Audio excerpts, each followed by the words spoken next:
Hey guys, what's up? It's me, Jules here for WhatCulture Gaming, joined as ever by the spinal cord that is dripping horrendous amounts of fluid on the floor because I've just ripped it from his body. And yet I'm still alive because it's Mortal Kombat. Yes, hi. And we are speaking about Mortal Kombat today because not only has Mortal Kombat 11 hit the shelves so hard that it's punched right through to the other side, but also there's been tons of sort of pseudo-controversy with the sort of grind system. But we're not talking about that today. We're talking about the fact that Ed Boon, the lovely man that he actually is, he's basically posited that there might be a Mortal Kombat film in the works. Yes. Another one. Now, there's been a lot of Mortal Kombat films. There's some beautiful pieces of cinema already out there. But yes, Ed Boon's been out there tweeting about a Mortal Kombat movie. The Australian ratings board seemed to receive, it might have been New Zealand, received a piece of paper saying, hey, we've chosen you to film the new Mortal Kombat movie. So yeah, basically it's out there that a new Mortal Kombat's coming. It must be a very surreal thing to just be like, oh, I've just got the poster. We're coming up. It's kind of like, and Mortal Kombat's popping over for dinner. Put the best rug out, you know what I'm saying? Like, so basically it's an excuse to just dive into this thing and do a whole fan casting. Me and Jules did one a while back as I coughed to death for Metal Gear Solid. And yeah, we've come up with a whole bunch of different ideas on who we would fan cast. Right. Some of them are contentious, some of them are ridiculous. Yeah. Hopefully they're all worthwhile. We think they're good. It's one of those things where it's nigh on impossible to cast a film like this without having to pander to a lot of sort of like expectations. However, in an ideal world, I would want the Mortal Kombat film to be made of completely, relatively unknown people. It should be an elevation platform for it. We even spoke about the best ways to do the trailer. Imagine this, right? I'm gonna walk you through the trailer, and then we'll go into the casting. Go on. So a body falls to the floor, and the thing you see is Johnny Cage doing his little kick things, right? And it goes, who's next? Like, that's nothing. And then as he walks away, somebody goes like, I think you've angered the big guy upstairs. Lightning crashes, and who should come down but Raiden hits the platform there, and he goes, Johnny Cage, you have much to learn, and then goes bang, and it goes fight, and then that's it. That's the trailer. Done. Yeah. Money in the bank. He stands up and he says, actually, I'm called Raiden. So I grew up playing Metal Gear Solid, and I pronounced and I pronounced everything Raiden. Well, you're pronouncing it wrong, but it's all right. Let's get into the casting. Let's talk about who we'd actually cast as Raiden. Yes, it's always Raiden. Raiden's the dead one. It's fine. It doesn't matter. Anyway, the first one. This is where we've cut a main swath through the entire roster. So we've got all the main characters. We've got your Liu Kangs and your Katanas and all that kind of thing. And we've left the likes. Well, we've got some banter picks for later on, but we've left the likes of Bo Rai Cho or whatever to the side. Try to keep it as the primary cast. Yeah, the ones that you would want to hang the movie on in the posters, in the interviews and all that kind of thing. So my opening gambit is Liu Kang. I want to give that to Iko Uwais, which is the main actor from the Raid movies. Which I think is a fantastic choice. Not only because he's got fists like absolute fury. I mean, if you've seen the Raid 2, then you'll know what this means. The kitchen scene. The shuffling in like a crab. That whole thing is the most intense. I mean, if you guys haven't seen the Raid, especially the Raid 2, pretty much the best martial arts movie, like, for me, since 2000 or something. Like, it's incredible. In terms of choreography and the pacing of the fights, it's unbelievably good storytelling through just physical action. I cannot agree more with this. And he's actually a really competent actor as well. Totally. Like, delivers quite a lot of emotional lines, has to deal with quite a bit of heartfelt grunt that's in the Raid films. We'll never actually see the closures. There's not going to be a Raid 3 though. Oh, there will be eventually. I'm sure there will be. I hope that there will be. I think so. Yeah. So I've got him. We've got Iko Uwais as Liu Kang. Now you need a primary antagonist. You need a great big Shang Tsung. You need someone that you can hold up as the villain of the piece. Now I want to give Shang Tsung to Ken Watanabe, which again I think is a fantastic choice. Thank you very much. Now a lot of people associate Shang Tsung in like outside the games with the portrayal. I forget the full name of the actor that played him back in 1992. I think it's Kari Fukunaga. I might get his name wrong. Okay.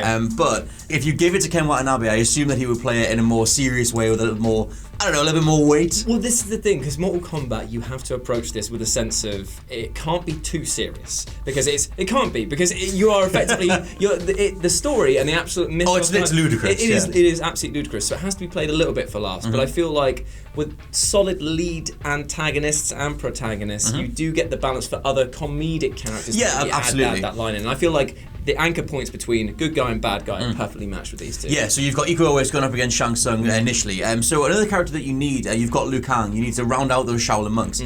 So we needed someone else that can act alongside Iko Uwais. So this was your choice for Kung Lao. You had Tony Jaa. But only because I think that he's fantastic. He's got a really good presence. It's the confidence that he exudes that just carries any sort of role that he's in, and I've seen him like act houses around people before. Plus, he's just got a good physicality. Yeah, and the Ong Bak movies are phenomenal. Warrior King, like he's responsible for one of the best. It's all one take. This big 9-minute fight scene. I think if you gave, because Kung Lao's fighting style is very like Fist of Fury, lots of punch flurries, and Tony Jaa's fighting style is based in Muay Thai, but he's kind of been doing a lot more, just lots more stunt work and things. Yeah. If you're gonna have a character that's gonna be teleporting all over the screen doing lots of aerial maneuvers, I think that like the rapid punches as well would suit him down. And so you have Iko Uwais next to Tony Jaa. I think that makes our Shaolin monks pretty well. The next one down is trying to cast Raiden. Now this is hard, mainly because over the years they've kind of gone back and forth on his ethnicity. He's nearly always been Chinese, but he's always looked more westernized. Yeah, they've actually westernized him the further along they've gone. Yeah, but then they went back, and then he's actually, I guess he's more westernized than MK11. Doesn't really matter. The person I've got down is Keanu Reeves, which I think channeling an older John Wick. I want to assume. See, this is the thing. I love Keanu Reeves to bits. I think he is like a fantastic action actor, but emotional range. Raiden's a god. No. I'm just saying it's not his forte, which is why I think that it's perfect for a guy who is effectively presence but not emotion, if that makes sense. Yeah. Well, I think if you're casting Raiden, I mean, like his role it depends where this movie's going to take place. If it's earlier on in the timeline, then it's just going to be an excuse to have a big tournament, and then Raiden's just going to be the person gathering up the warriors to defend Earthrealm. So he just needs to beam into different people and just say, "We need you to fight." Who was the actor that played Raiden in the first? Christopher Lambert. Now, this is the thing. He actually did really well. Because I know that he went off the rails a bit when he started laughing and doing all of his like silly. It's very memorable. But when he was being this sort of like stoic, like you must come with me. That was fine. Yes. They did a really good job. Well, that's why I kind of think that Keanu Reeves, in terms of like that sort of self-aware, like it's almost B-movie tier acting that he's kind of built his career on. Especially if you look back to like Point Break, or you even look in the John Wick movies. I kind of think that you can channel a little bit of that. He can channel a little bit of that. He could pull off the or he could pull off the general sort of stoic nature needed for Raiden, and he looks the part. He looks brilliant. I just don't think they'd give him any comedy bits. I just don't think. Like, I mean, maybe a sarcastically dry line, like for example, it could be sort of like he stands there and somebody goes like, Raiden, you gonna do anything bad? And he goes, what do you want me to do? Fly over there and go, we haven't seen that in 20 years. Don't do that, Raiden. Yeah, that could be quite funny. Maybe. Now you had down trying to cast Scorpion and Sub-Zero. So for Scorpion we have Jet Li, which is your pick. Now this is my pick because of the fact that I think that a pre-demon Scorpion when he's Hanzo Hasashi is very, very sort of like important to cast because I think that this film hopefully will detail. It won't just do like the other films did, where it's just like boom, here is Scorpion. Maybe detail a bit of his background, and I feel like Jet Li's amazing martial arts background, the fact that again he is an incredible actor. I mean, I tell you what. A film that I expected absolutely nothing from, it was still pretty crap in the thing, was Emperor's the Mummy, the third Mummy film. The third Mummy film? Yeah. I've not. Is there a third Mummy film? Yeah, Curse of the Emperor's Tomb or whatever it's called. Did you find this on TV? It was on Netflix. 2 in the morning? I've not seen this. He was in it. Is he good in it? He's in it. It was really good. I really enjoyed it. He did a movie with Morgan Freeman called Unchained. It was called Danny the Dog or something in America. Okay. What a name change. It's ridiculous. Unchanged to Danny the Dog. Genuinely ridiculous, but this is him. He actually made it as a way to do a more emotional role. He plays someone who's like kind of abused as a child, and he comes up. He still learns martial arts to try and defend himself and everything. But yeah, that was meant to be his big emotional like bow out of cinema. And it's a great movie. Like I really enjoy it and stuff. But like, if he needed to round the character out and do younger Hanzo Hasashi descending into becoming a demon, you could do that. And I think that it's going to always end up in a CGI sort of face or doing that sort of thing. But imagine that with the mask on for the first time. His intense eyes would be just enough to sort of keep you going. Yeah, and I mean, like especially in MK11, like we see like humanoids, like Hanzo kind of hanging out with Sub-Zero. Like it depends where it is in the canon, whether they're fighting each other or not.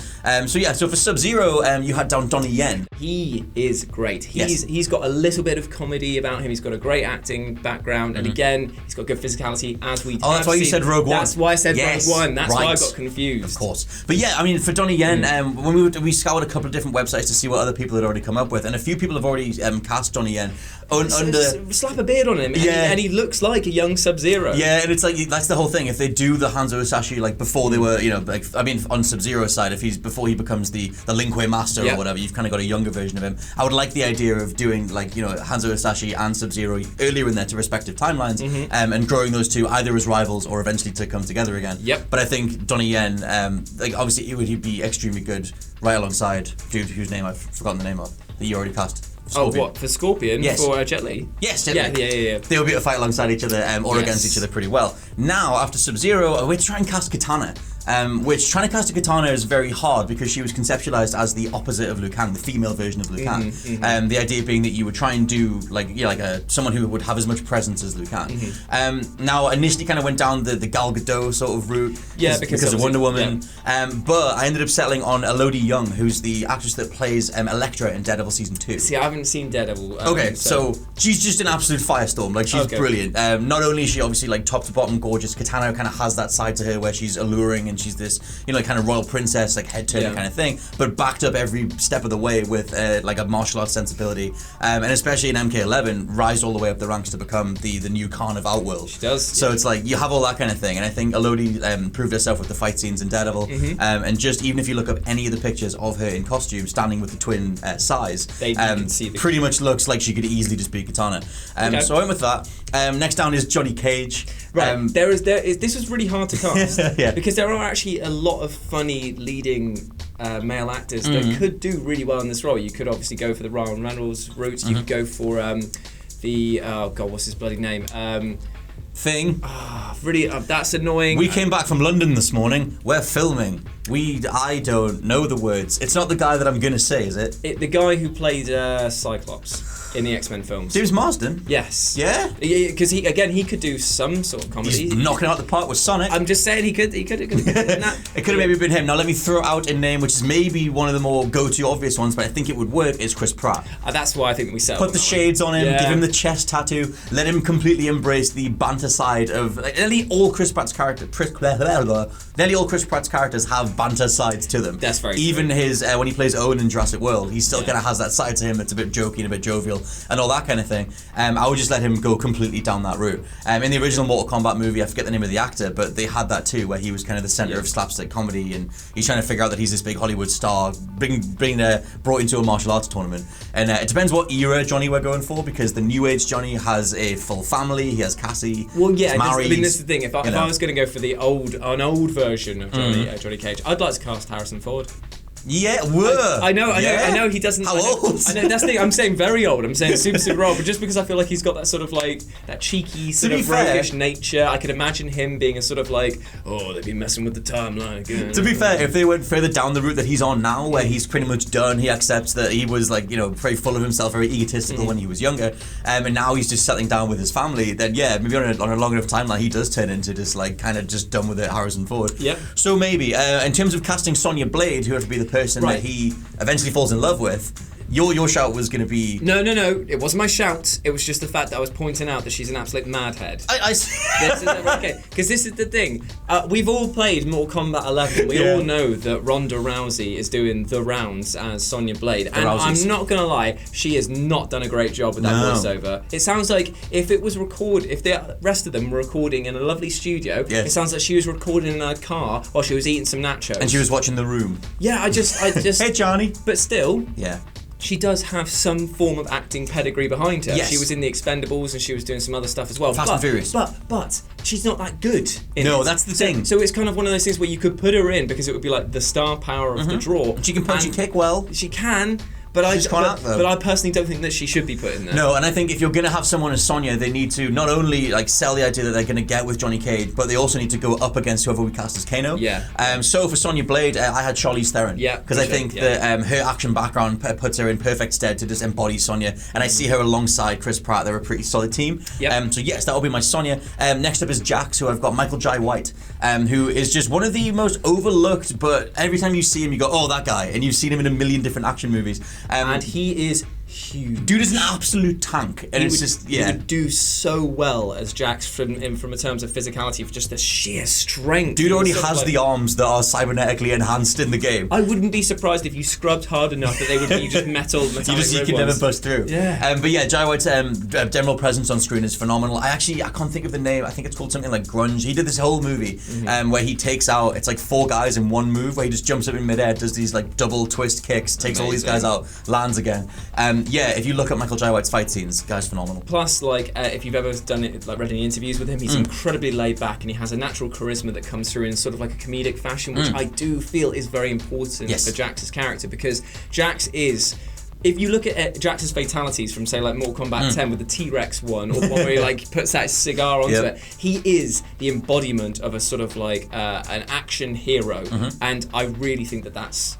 man, if you do him up in the costume, you have the purple pants and the big like silver arms and stuff, and you kind of go down that route, I think he would look great. The next one I have down is Kano. Now this person would have to go up against our Charlize Theron and Sonya, and so for this, it's weird. This is a very new casting. This is. In terms of someone who's like kind of in the public consciousness in a newer sense or whatever. His name is Pilo Asbayek. He's the guy that plays Euron Greyjoy in Game of Thrones, which like that character is so different in the show than he is in the books. But honest to Christ, I wasn't sure if they'd actually just mocapped him like in between. I just think he's the bit when he starts off and he's taking a piss and he walks back in. I imagine him to just be walking straight back into Cersei's like something. Be like, okay, bye then, mate. It's weird, but yeah, the whole thing with the way that they've done this depiction of Euron in the show and the way that Asbayek plays him, it just is Kano. Yeah. Especially if you look, even if you go all the way back to the first movie, or you look at the way Kano is in the new game. Yep. One of his fatalities is just breaking someone's arm and killing them, and then dancing with the corpse for a bit. And it's kind of a little bit of just depraved, kind of twisted up dude. And I think he nails it. Like I said, if you just watch Game of Thrones and imagine him as Kano, he's pretty much all the way there already. If you were going to go for a wrestling person, Austin Aries is the spitting image of him. Who's that? It's just he's a wrestler. He was on the WWE for a bit, and then he quit because of he didn't feel like he was being used properly. And some other shenanigans. Had him wrestle. Could he pull off a cybernetic arm? Easily. He definitely could, because I've seen him take some moves, and he's not human. So the next one down, I think we need a Baraka. You need a Tarkatan. You need someone who can have the demonic side of things. Now it's hard because you need the fangs, the presence, the size, the aggression. Gonna give it to Batista. Gonna give it to Dave Bautista. I honestly think this is a great casting choice, because like Baraka, he ain't known for his fun side, but I do feel that when Drax is getting angry, that is effectively him. Like you know what I mean? That bit when he's like stabbing him, going that's literally the chopped up move from Mortal Kombat. Just turn that to that and Pretty much. In fact, Drax's tattoos aren't that far away from Baraka's tattoos. But yeah, I would give a big mound of muscle type casting. I would give that to Batista. I think he could kind of round it off. I mean, in MK11 they do a little bit more with the Tarkatans in terms of their race and why they're fighting and what they want.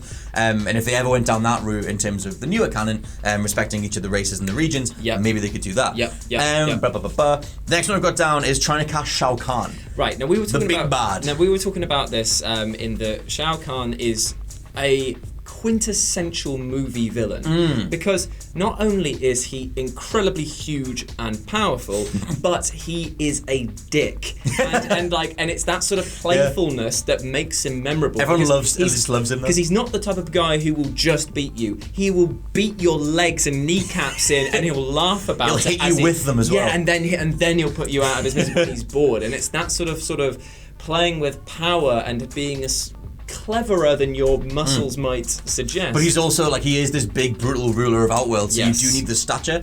Now, so the person, we've got two for this. The one I went with is The Rock, Dwayne Johnson. But The Rock's never played a villain as far as I know. Although he has the size, and although he was more grounded in Hercules for the most part in terms of the colour palette and the way he came across and what he was wearing, that's kind of what I'm pulling from. It's up for debate whether he can actually be a convincing style villain. The last time he did that before was the Scorpion King, and that wasn't good. But remember when The Rock turned heel for a while and no one bought it? Yeah. Is that guy capable of being evil? But I think that if you slot a mask on him for the most part, and you can forget that it is Dwayne The Rock Johnson, the nicest man in Hollywood, then you probably could have a really good actor. And I think you would still give him all those great scenes where he's just having fun beating someone to death or whatever. Like that, it would actually be a great little turn for him, I think, in terms of his career. Now you mentioned John Bernthal, who plays the Punisher. Yes, but which is a great shot. I think that he's got such a a stone-jawed, chiseled face. He's in incredibly good shape, and the Punisher has proven that he can deliver absolute scenes of harrowing action when he wants to. And I feel like he's found himself very, very clever roles throughout his career. Obviously, with The Walking Dead, he was a seething man who gave into his own inner temptations. And then in The Punisher, you see a man who is so aggressively outwards. He plays like fractured anger. And I feel like maybe that sort of disconnect from humanity that he's managed to pull off in a lot of his roles could work really well. I think it depends what role they want to do. I mean, Shao Kahn's always been the big inflated villain, but it's if you ground him and actually make him menacing and you actually want to take him down as opposed to just loving to hate him or whatever, then they could totally do something like that. The next one down, which is the best one that you mentioned the whole time, is the dude that plays the mountain in Game of Thrones. Right, I'm going to try and pronounce his name. I spelt it. So it's Hafthor Julian. Julian Jornsson. Yes, Hafthor Julian Jornsson. And as Goro. Yes, as Goro, as the helper of Shang Tsung, the dude who just walks onto the screen and you go, oh dear God, the size of him. Because for anyone who's been watching Game of Thrones, you know that whenever he is on screen, there is an immediate presence that you cannot ignore. And I feel like, yes, it might look a bit silly with the ponytail on the top, but you can't. But you won't be laughing when he's absolutely punched your top half about a football field distance down the road. Especially if they do the CG well and they just give him like the double arms and but they actually mocap him doing stuff. Like, dude is so strong, literally world's strongest man. In the game, one of the newest Game of Thrones episodes, he's literally throwing across the set. Is that kind of spoilers? Is that kind of spoilers in this thing? You've already seen it at this point. Just to say that there was an actor that got thrown. If you want to look up who is, then fine. No, we bleeped it. We just bleeped it. You don't bleep the name. So he threw an actor at points in Game of Thrones, and it really hurt that actor. Yes, or maybe he shook his hand and everything was fine. Then you don't even know what I'm referring to. Brilliant, good cover. Anyway, let's move spoilers. Now the last two. So yes, that will be our Goro. We got Shang Tsung, we got Liu Kang. Jules has some banter picks. You know me. I couldn't finish this off and take this seriously for very long. So Matt Damon is known.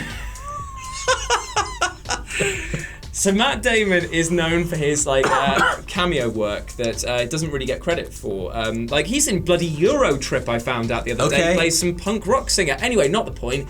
He does a lot of cameo work and a lot of it is uncredited. And I would love it if he basically played Meat. So it became Meat Damon. But he only appears in for 2 seconds. Right. And what he's going to do is be at the very front of one of the first line of defences for Earthrealm as this sort of invaders come in. And he stands there and maybe somebody goes like, "Ready, troops!" And he's like, "Oh, oh," and then maybe the camera focuses on him and he runs forward and then just dies straight away. Because you please 7.5. But all the meat goes everywhere. What did you think of Matt Damon for that? Well, that's actually what my next pick is, because these two were hopefully going to be in the same scene together. So go on. And that is going to be... Now, this is the thing. Mortal Kombat has its share of pretty bad characters. Yes. Yeah. But one of the more hated ones is Striker! From back in Mortal Kombat 3. So I was thinking that they could have Striker in this, also to be killed. I mean, there's dealer's choice on that one. And he should be played by none other than... John Cena! Because why not in 2920 or whenever it gets made? Because he would be hilarious. He would take the role of quite a silly role and make it even better with his sort of... I reckon he'd act the absolute hell I would love it. Especially if they did multiple of these films. I would love it if it became a thing that you sign up to get killed off. Yeah, so that they can kind of play, almost like in extras, they can kind of get people that can play over-the-top versions of themselves or their perceived caricatured selves only to get killed. Because him being an over-the-top military man is perfect. Because you imagine this, right? So say Kano's just come through the portal. So something's happened. And he's just come back. And he stands there and he's just killed Meat. And Meat's just laying exploded on the floor and he's laughing. He's maybe spitting on his corpse or something like that. And then John Cena walks out and he goes, "I wouldn't be laughing, son." Does his little thing like that. Gets ready and all of his men stand around. They're like, "Oh my God, Striker's gonna do it." And then he gets killed absolutely instantly as well. Maybe the laser eye just blasts through. Yep. I'm actually, to be honest, you kind of made that really work in a way that I didn't see coming when we talked about it for the hours before we filmed this video. So yes, John Cena as Striker, hopefully that can happen. But there we go, that is our fan casting of the Mortal Kombat film. It is ridiculous, and I'm sure that you guys have got completely different opinions, but please let us know about them down in the comment section below. After all, it is just a bit of a laugh. But yes, enjoy that, and as I said before, just just don't take it too seriously. Because I'm taking it really seriously. This can totally happen, and we all know it's the right casting. I mean, it's Iko Uwais as Liu Kang. It needs to happen. Make the noise. Okay. The noise. You can direct all of your anger towards Scott. Make the noise. I'm here just for the jokes. All of the noise. Anyway, you can go follow us at RetroJ with a 0 over on Twitter. You can also find me on Twitter at @/LP89. Thank you so much for watching. And remember, guys, you have been awesome. And never forget that. And we'll see you soon. Bye. Bye.